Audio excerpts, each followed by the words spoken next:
Welcome to the True Talk Cafe podcast. Thank you so much for joining us. We're so excited you're here. Our podcast will tackle a myriad of topics, ranging from relationships to personal development and everything in between. My name is Renee Stewart, and I'm joined by my co-hosts, Anna Garcia, Carla Decor, and Lali Ramirez Bennett. Collectively, we span 4 generations. Can you believe that? We've all experienced ups and downs in our personal lives and professional careers that have qualified us to share our unique perspectives with you, and we're excited to do so. But before we get into today's content, I wanted to let you know where you can find us on social media.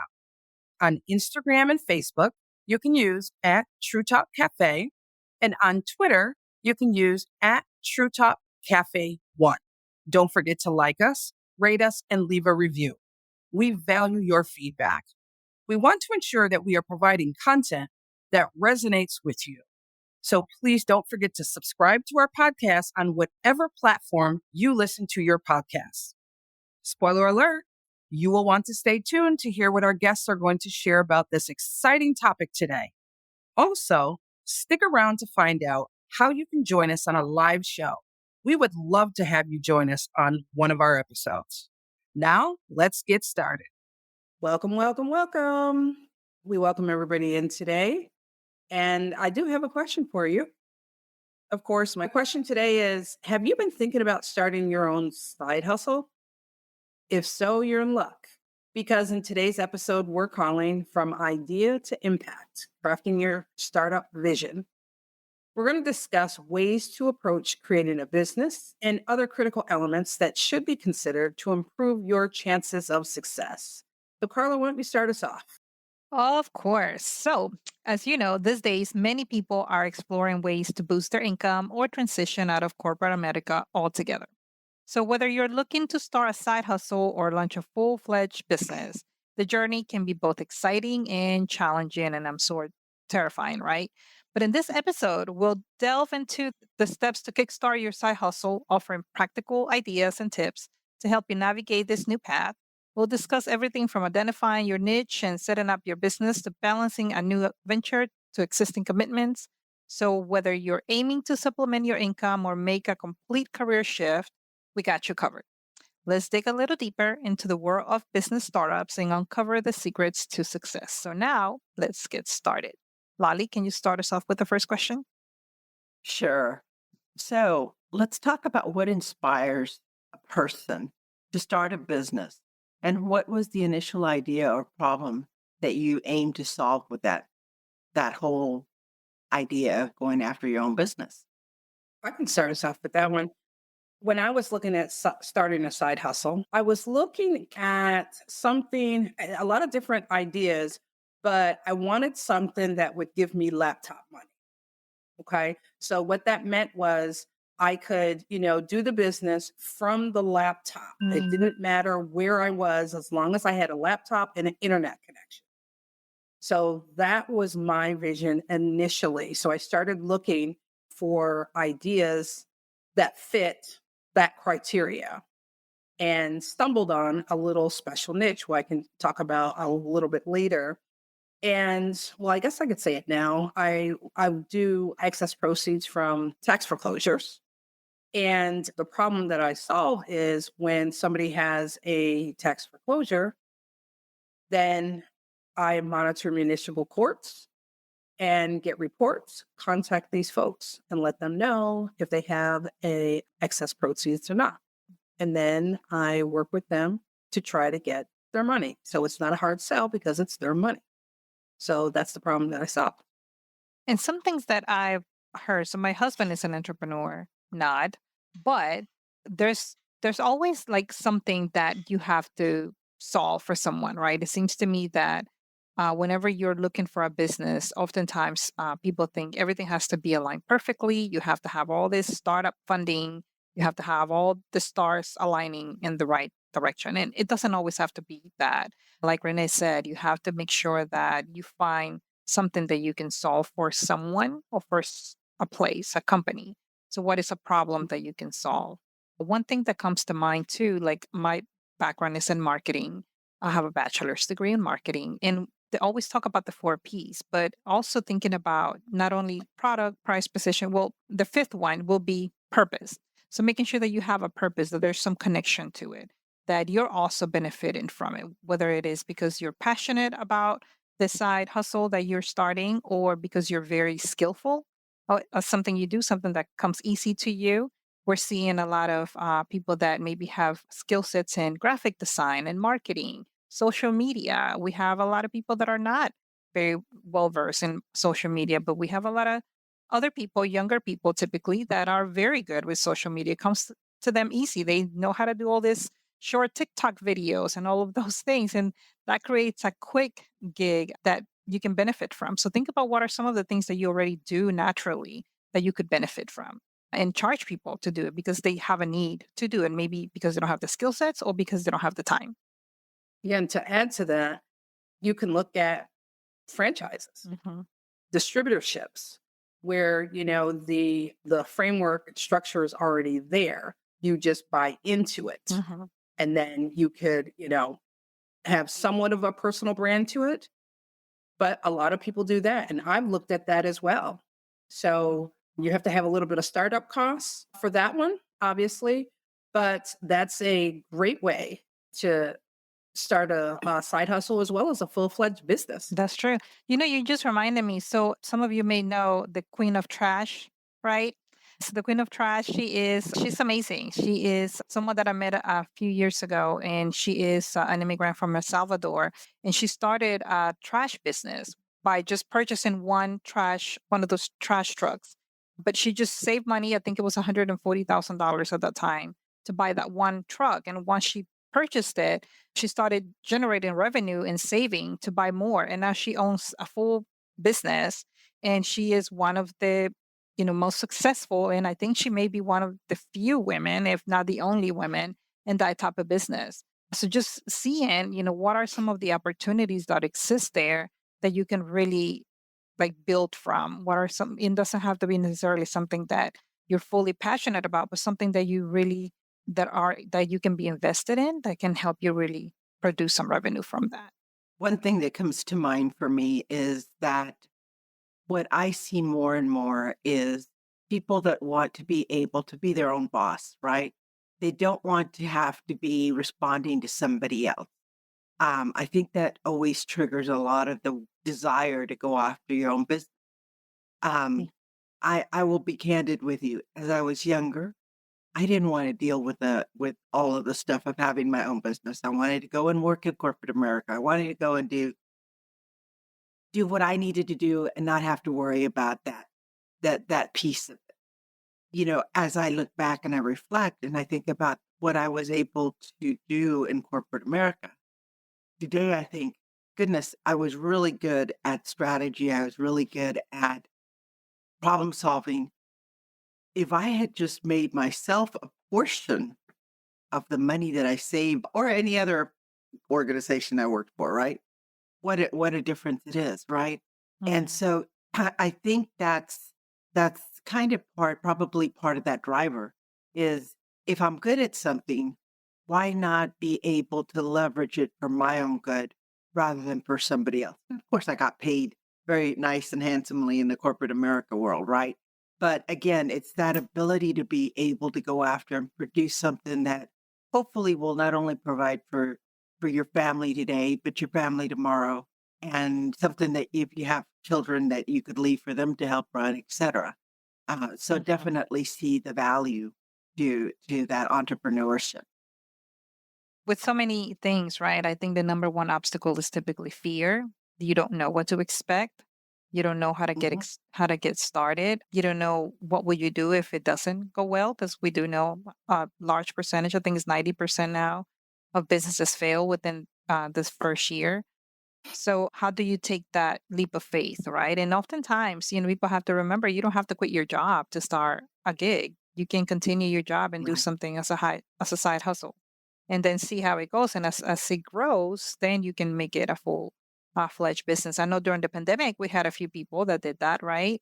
We actually had a staff member that left because during the pandemic she started doing house setups. I forgot what it's called, but pretty much when they make the house look very nice so people can come and take photos, and they hire a photographer to actually come and take the photos so they can sell the house. Startup? No, what is it called? I keep It'll staging. come staging. Yeah. Yeah, a Staging. staging business. So she invested in that, her and her boyfriend at that time invested in that. And by the time the pandemic was over, they had a full-fledged business, and it was so busy and the demand was so high that they both had to quit their job because they were making so much money and they had so many businesses coming their way. So a lot of times, yeah, you can start slow and kind of see how it goes. And if it's not for you, then you can back off and then try something new, right? But let's talk about the business plan. So let's talk about what are some tips that we can give our audience about developing a business plan and what key elements you want to make sure you can focus on. So I think, Carla, the earlier question really kind of gives you some of those key elements. Is what is it that you're going to solve? What is the niche that you're going to go after? Who will be your customers? Who will be your client? What kind of expenses do you have to have upfront in that respect, right? So how much money do you need to have? If you think about a franchise, as Renee spoke about earlier, in a franchise, yeah, you need to have more money up front, but a lot of those business plans and operations are predetermined for you, right? So you don't have to worry about that. But it's really an understanding of what you want, but you have to have that so that you can effectively go after what you want. Even if it's a rough draft that you start, and then you start defining what each of those things are, I think is my guidance in that. Mhm.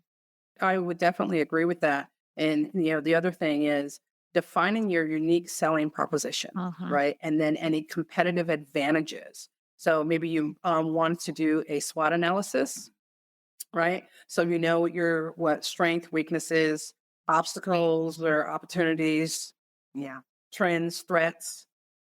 Go all through that because that will be part of your due diligence. So then you can define your unique selling proposition and kind of build your business around that, Mhm. right? That's very, very important. Even if it's just a side hustle, you need to do your due diligence to find out who else is in that pool, Mhm. right? So you want what they call be in a blue ocean where there's not a lot of people in there swimming around. Right.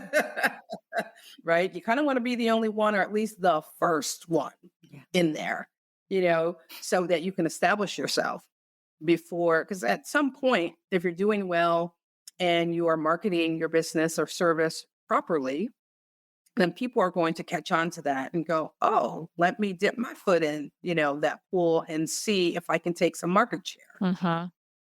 So it's very, very important to do that due diligence and, all that market research in whatever field or industry you're going to start that business. Yep. So you both touched on very good points. So the first thing is making sure that you know what is your product or service that you're going to offer. Who is your audience? So you target. It could be a niche, right? So let's say you do something for kids. It doesn't have to be all kids. It could be a very small, specific niche population, and that will help you. Think about the marketing, how you're going to promote it. What are some of the things that you can do? Especially if you know about your competition, like Renee mentioned, think about what are some of the things that you can highlight that will give you an advantage over your competitors. And then think about your budget. Even if it's something that you don't anticipate to spend a lot of money on, make sure you do create a budget, whether it is because you're creating a website, because you're going to spend money on promoting on social media. Uh, have a budget because at the end of the day, you want to make sure that you are keeping up with all of your expenses. And that way you can also really track your break even point, your revenues. And then at one point, when your business does grow, you can hopefully ask for a business loan to continue growing your business. And you'll be able to showcase how your business has grown from $100 that maybe you invested initially to now being $100,000 million company. So that's definitely something that you want to keep up with. Anything else that we missed on the basics of a business plan? One thing I would say, and this is what people forget when they're starting your business, is taxes. Mm, Okay. It's fine if you start selling and all of that, but guess what? You're going to have taxes on your profits. mhm. So out of everything that you sell, you take that percentage out and you put it in a separate account. so that you have, the money to pay your taxes, That's true. because that'll sneak up on you. And most people forget that. Mm. The other thing, when you're putting your team together, I don't care if it's a little side hustle, right? And you're just doing a solopreneur type thing, LLC. You want to make sure that you have a lawyer Mm. and an accountant, because out of those two people you want on your team to set you up for success Mhm. legally, right? Make sure that you have somebody that knows what they're doing in those two lanes, because you can get yourself in trouble if you don't do that. Yeah, especially if you're gonna create a DBA, doing business as, or if you do want to create like LLC, like you mentioned. So thinking about those areas, or if you're gonna go in a partnership, police, if you're gonna go in a partnership, they're your best friend now, but something may happen in 1 year, and they're gonna do something that's gonna make you very upset, but you're gonna have to be with them for the rest of your life because of something you signed. So make sure that if you are going to enter in a partnership, that you do have an agreement that specifically details how you're going to split the revenue, how you're going to split the cost, and what happens if you want to dissolve the partnership at any point. You want to talk about those things in advance. So, yeah, thank you for bringing that up. Anything else on that? Well, I'm going to talk a little bit about the fact that this business plan is not something that you just need for your own sake. You also need to make sure that you have this business plan defined, because, as Carla mentioned, if you decide you want to go after applying for a loan, then you can demonstrate that you have a clear cut thought process on what you want to do. Nowadays, there's a lot of opportunities for grants for small business, right? And that also would require for you to have a business plan that you can demonstrate that you've thought these things through, and that, these are people that are going to give you money to go after pursuing your dreams.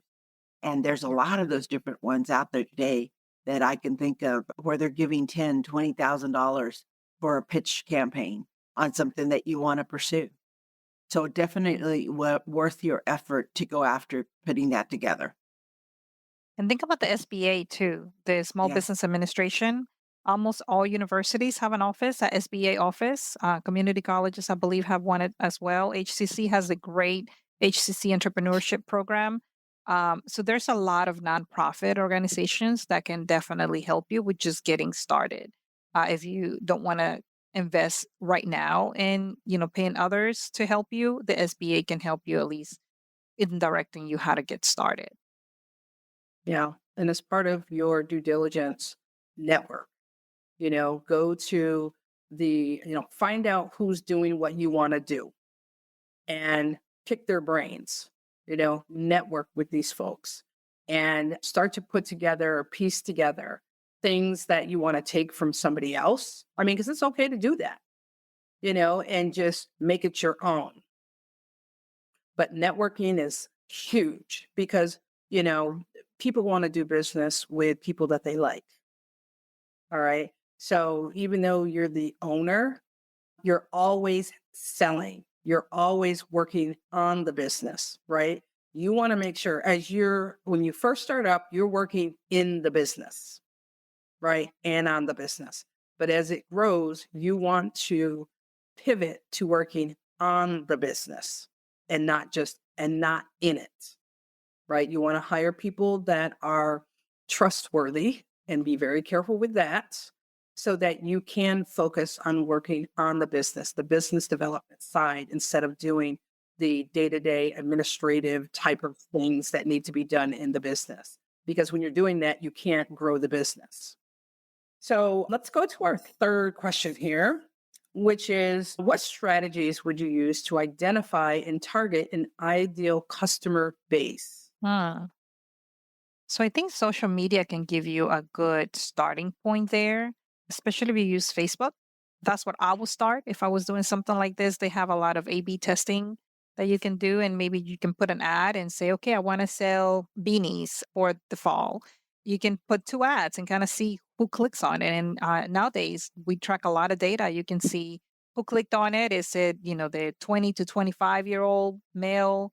that lives in Katy that maybe is, more interested in beanies, or is it someone more in the woodlands that is 35 to 40 years old? However it is, right? That will help you to better identify who your target audience is and also where you want to spend more money later to promote it. If you want to do social media ads to sell it, or even if you wanted to open an actual location, then you can do something a little bit more in depth to see where are other locations similar to it.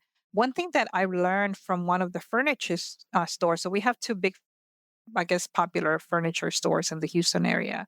And one of them, I met the owner of one of them, and he told me I wanted to make sure that I put a furniture store right next to this guy's furniture store because I knew that people were going to come see him. So when they come to see him, they're going to pass up my furniture store first. So it's more likely that they're going to stop and see me and buy from me. And it actually worked really well. He's been in business for a long time, and that specific location that he opened because that other competitor opened one before him, and he literally built it right across the highway from him.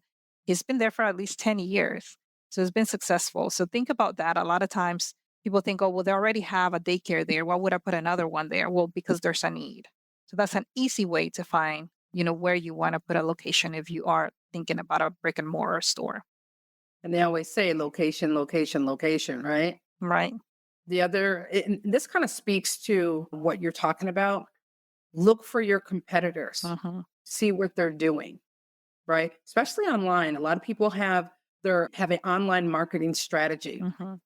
and you can go into their blogs. You can go look at their ads. You can see, who's clicking on their ads. You can see some of this data, right? That as part of your market research.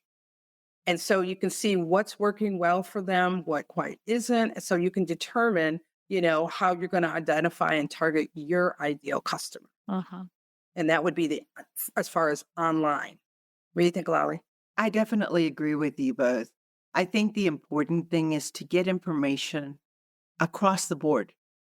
Ask some of your friends and family what they think about when they do business with a particular person. What is it that's important to them, right? Do they like the special touches?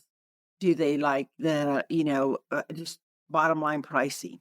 I mean, it's kind of ideal for you to really understand what it is that you want. Because if you think about, you know, any kind of business that you provide, the pricing on it can be pretty varied. And it's going to depend on what you offer. And so you think about that. For example, I just mentioned earlier, I used to work for AT&T, right? For years. So I used to work for AT&T when we were the only ones in the business. And then when all the competition started coming in, we were 50% higher.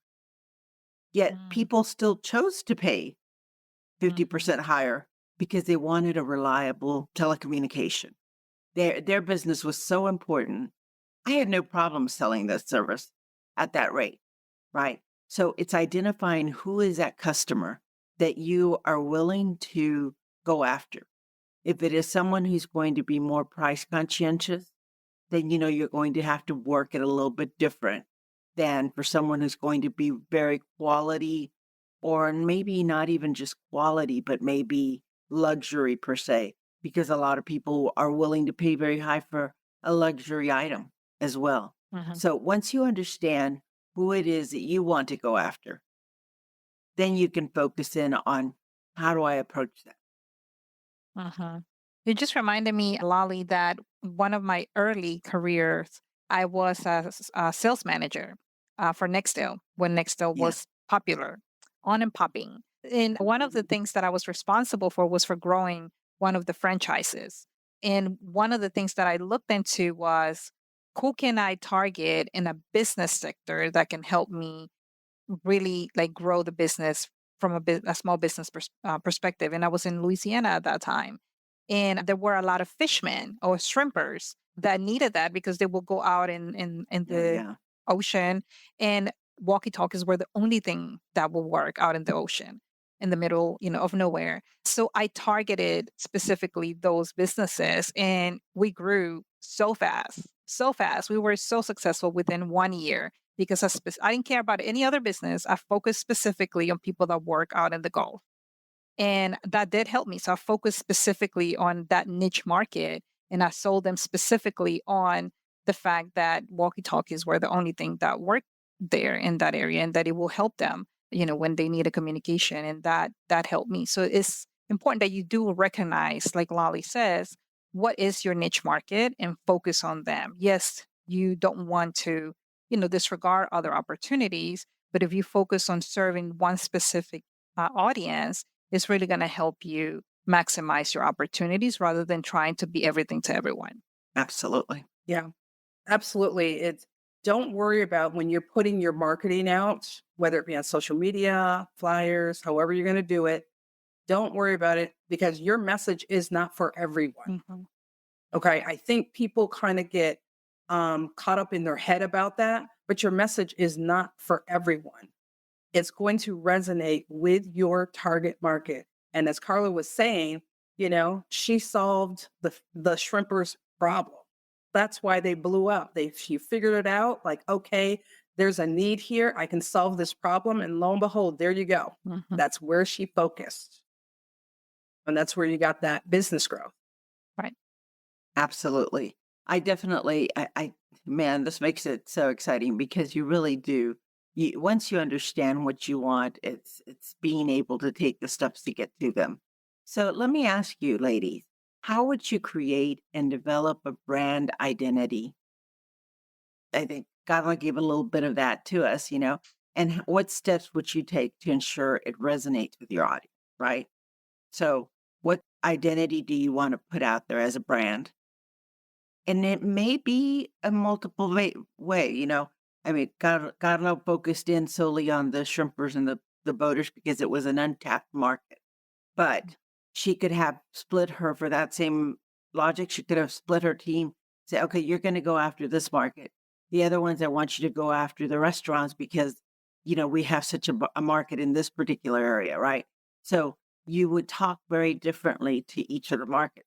So if you think about today's social media, we can market to multiple people. It's just really making sure that we know who we're talking to. Who would like to tackle that one? Yeah, I'll jump in here.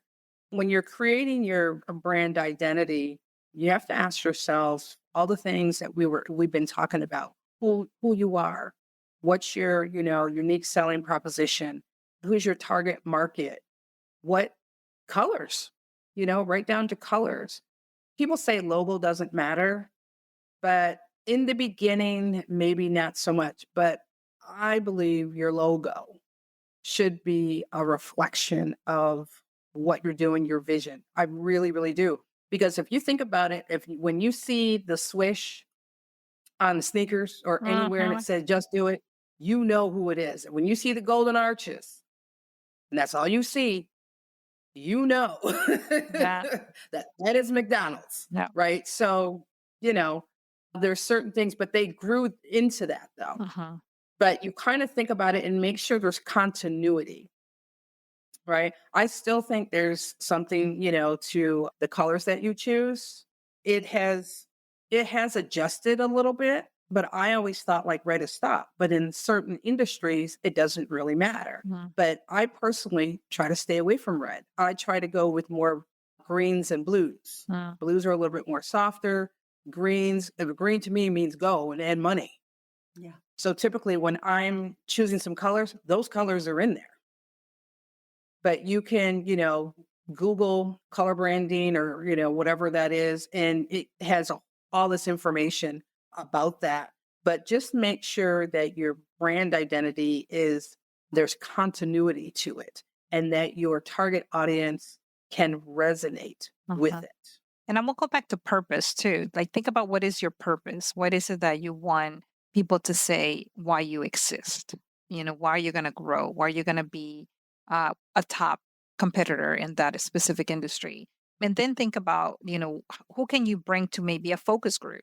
You can maybe, if your target is students, college students, for example, see if you can identify a few college students and show them a few different logos and a few different colors and see what they think about each one of them. If your goal is to, be seen as more green friendly, saving, earth friendly, then maybe green or bluish may be something you want to go with because people resonate with that. So back to Renee's, point, think about the colors, the logo, and then who you want to be. But then think about what message do I want to portray it in, and that is going to be what you want to use in the different marketing. You can also look at different marketing success stories, and there's plenty of them online. One of the ones that I particularly like that is pretty recent is Liquid Death. I don't know if you're familiar with Liquid Death, but it's a water company. They sell, water, and they thought that water bottles were boring. They wanted to be more focused on the new generation that is more spicy and fun, and they wanted, something different. So they don't use water bottles, but it is water.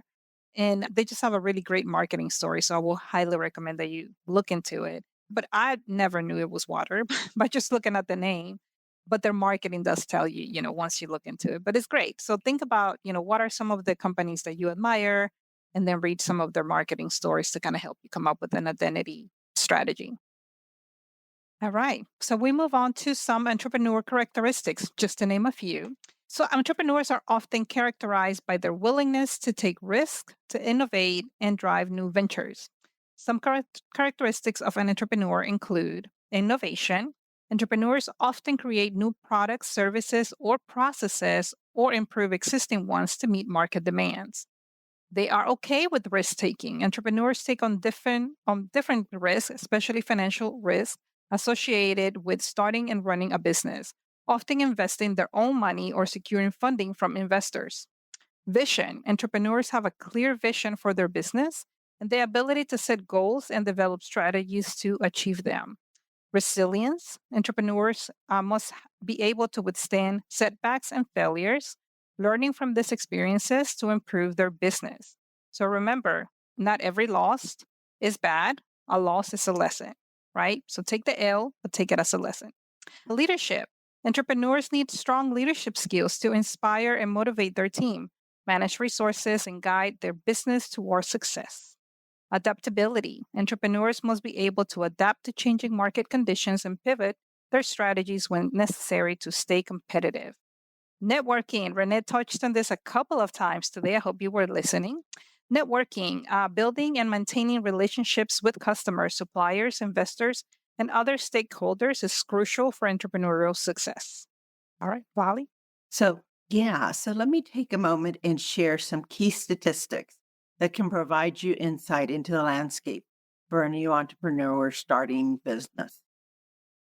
In terms of success rate, approximately 80% of new businesses will succeed within the first year. 80%. Now that means about 20 don't, right? But that's okay. You have a big opportunity there. About 50% fail within the first 5 years. So you have to stay very, very fluid and in tune with what you're doing. Make sure that you're adjusting as you're going through your day-to-day activities, that if something isn't working, that you keep trying, that you take those losses as lessons and keep adjusting. This one, I think of a young woman that we know in the market. She is a huge entrepreneur, started off, her first business failed miserably. Now she is a multi-millionaire, highly successful, just got her doctorate. She has her own plane, travels very nicely. And it was all about taking those lessons that she had in the first business and turning it around and saying, let me go ahead and make these changes and I'm going to try it again. So don't give up. Startups usually survive about 80% the first year and about 70% survive the second. I want you to think about as well is think about those startups that sell for millions of dollars after you got them going because you had a great idea. So you have the opportunity to do some great things. It doesn't have to stay as a small business.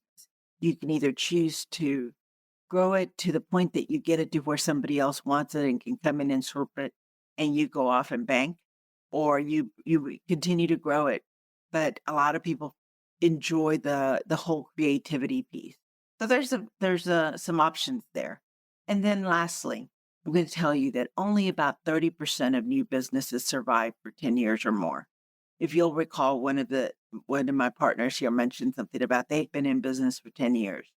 That's a pretty significant milestone simply because so many businesses don't.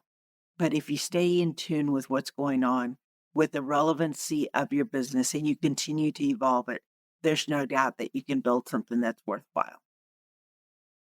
With these statistics underscoring the significance of doing your due diligence before you start embarking on a business startup, I think it's important to understand that, yes, there is some definite work that needs to be done, but the benefits and the rewards that can come from that are huge. That's right. So, new business owners tend to feed off their motivation initially, but get frustrated when the motivation kind of wanes off. This is why it's essential to create business habits and follow routines that power you through when motivation goes away. It's also important to have a close network that's going to keep you motivated and kind of help you through some of the rough times, even if it's just having someone to talk to about it.